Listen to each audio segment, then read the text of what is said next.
Bapak, Ibu, dan saudaraku yang saya kasihi dalam Tuhan Yesus Kristus, kita akan merenungkan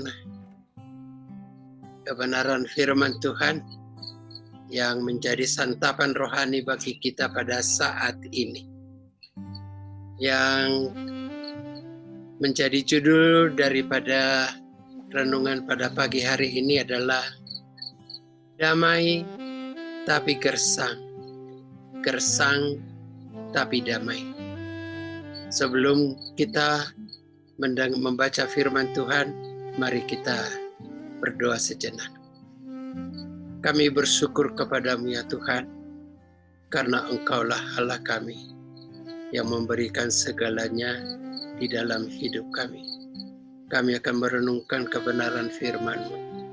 Biarlah Tuhan Engkau dengan Roh-Mu yang kudus menolong kami untuk memahami dan melakukannya dalam hidup kami. Dalam nama Yesus. Amin. Saya akan membaca firman Tuhan yang menjadi renungan kita pada pagi hari ini. Terambil dari Yohanes pasalnya yang ke-14, ayatnya yang ke-27. Demikian bunyinya. Damai sejahtera kutinggalkan bagimu, damai sejahteraku kuberikan kepadamu, dan apa yang kuberikan tidak seperti yang diberikan oleh dunia kepadamu. Janganlah gelisah dan gentar hatimu. Kalau kita berbicara tentang damai sejahtera, tentu itu adalah dambaan daripada setiap orang.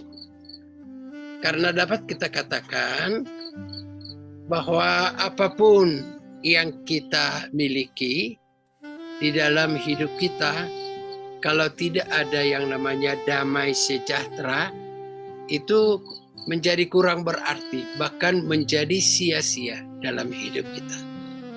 Kita boleh mengatakan bahwa apapun yang kita lakukan dalam hidup ini, tujuannya adalah agar apa yang kita dapatkan hasilkan itu menjadi damai sejahtera, mendatangkan ketenangan dan kebahagiaan di dalam hidup ini.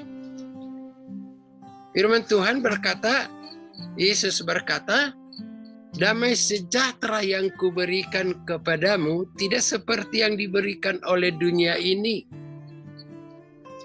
Rupanya seperti apa yang diberikan oleh dunia? Iya. Kita dapat katakan, kalaupun suasananya itu tenang, kalau kita melihat sekitarnya ini begitu damai, tapi bisa saja hatinya nggak damai, gersang. Itulah yang dikatakan damai tapi gersang. Kalau secara ukuran manusia nggak ada yang kurang. Tetapi dia tidak mengalami kebahagiaan dan tidak mengalami apa yang disebutkan damai sejahtera. Padahal dia memiliki segalanya. Karena memang dunia ini dengan apapun yang ada di dalamnya tidak akan bisa memberikan damai sejahtera yang sesungguhnya. Karena damai sejahtera yang sesungguhnya tidak ditentukan dari dunia sekitar kita dengan apa yang ada pada kita, tetapi yang menentukan adalah hati kita. Dan itulah yang dikerjakan oleh Allah melalui Roh Kudus, dan itulah yang dimaksud damai sejahtera yang kuberikan kepadamu tidak seperti yang diberikan dunia ini. Berarti damai sejahtera itu ada berdiam di dalam hati kita.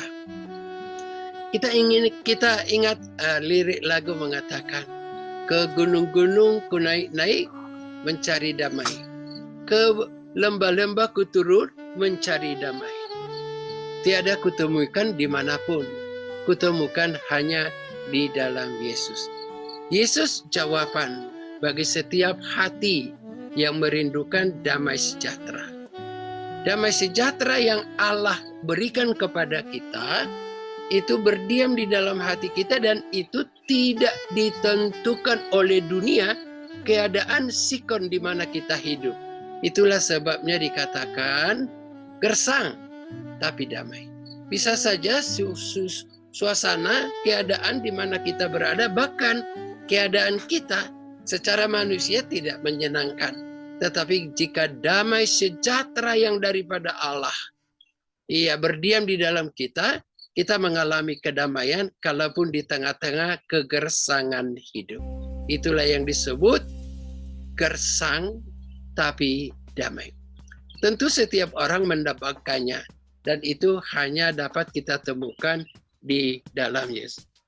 Dikala aku mencari damai, hanya kutemukan di dalam Dia.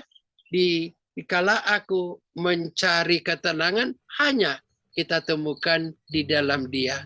Dan Yesus berjanji, dan Yesus berkata, itulah damai sejahtera yang kuberikan kepadamu. Janganlah gelisah hatimu, berarti kita mengalami ketenangan, karena damai sejahtera itu tidak ditentukan dunia di mana kita berada, keadaan hidup yang kita hidupi, tapi tergantung bagaimana hubungan kita dengan Tuhan.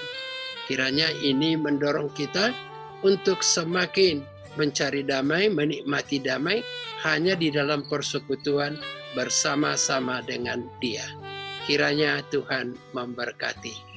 Amin.